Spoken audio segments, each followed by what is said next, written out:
The South African Police Service is this evening conferring awards on officers who have done exceptionally well in the line of duty.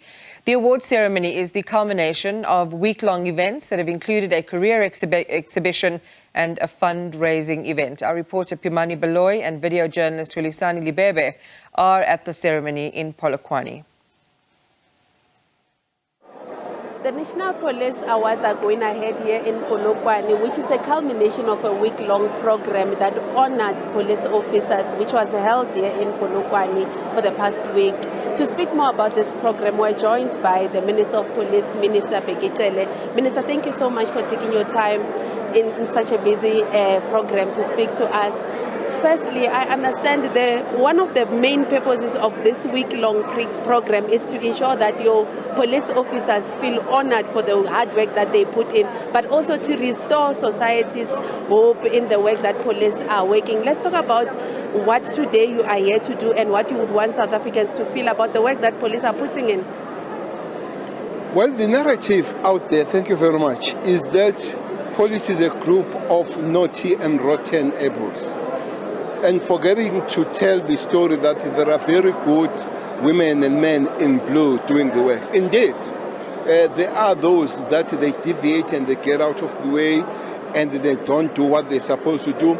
We put them where they belong. Painful as it is, quite several members of the South African police are in prison because there are several structures that they look after them, but their own peers, they arrest them. Today we choose to talk about those that are doing the good job. We'll be awarding about 110 of them today.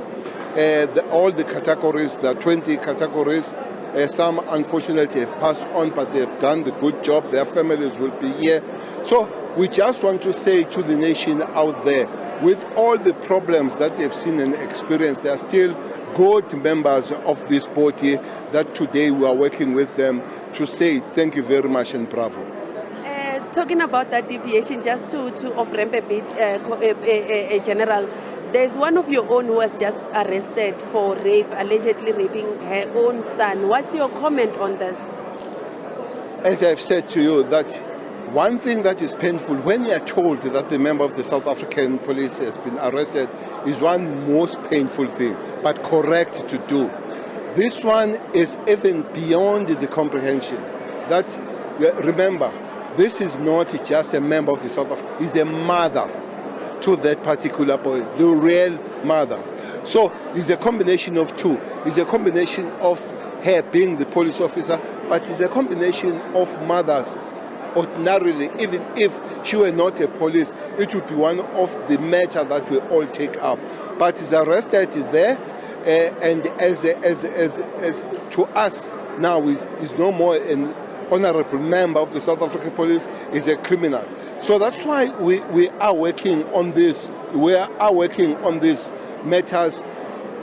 The government have passed what is known as integrated crime and violence prevention strategy, standing on 6 pillars. That the fighting crime and reduction of it is based on that, on the whole government. For instance, the early intervention. The early intervention will be your social development, your education. The service delivery, that will be the other departments like human settlement, your local government. The participation of the communities will be part. There are 6. So when we all pull together on that one, we will be able to reduce crime together with the communities, and the men and women in blue will have to be center of that going forward. Thank you so much, Minister. That is the Minister of Police, General Bekitele. An amount of about 3 million rand has been raised, and it will go towards supporting the families of officers who've died in the line of duty. That money is going to be used to assist the children of our men and women in blue with their life in terms of schooling, be it from basic, from school, primary education through high school up to tertiary education. That's what that fund is for.